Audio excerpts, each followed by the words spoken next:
مش عارف انت شايفني ولا لأ، بس اكيد شفت مجموعة الكتب دي. مجموعة الكتب دي الحقيقة انا طلعتها الفترة دي وحاجات كتيرة عايز اقراها، ومش عارف هل هلاقي وقت ان انا اخلص الحاجات دي قبل معرض الكتاب الجاي ولا لأ.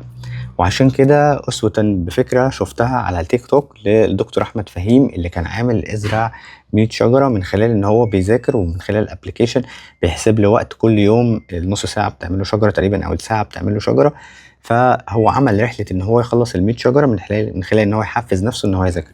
فتعال نعمل الموضوع ده في نسخة الكتب، نزرع 100 شجرة او 50 ساعة قراءة او 100 ساعة قراءة كل يوم.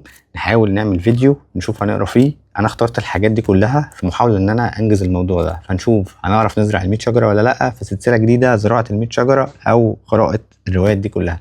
فتعالى ناخدها كده كل يوم حلقة بحلقة، وهبتدي كل فترة اقعد كده القعدة دي ونشغل التايمر على الموبايل التاني ونقرا ونشوف هنقدر نعمل ايه. فتعالوا معايا في رحلة ال 100 شجرة، ولو عايزين تبدأوا معايا ابدأوا معايا ونشوف مين هيخلص 100 شجرة الاول. سلام.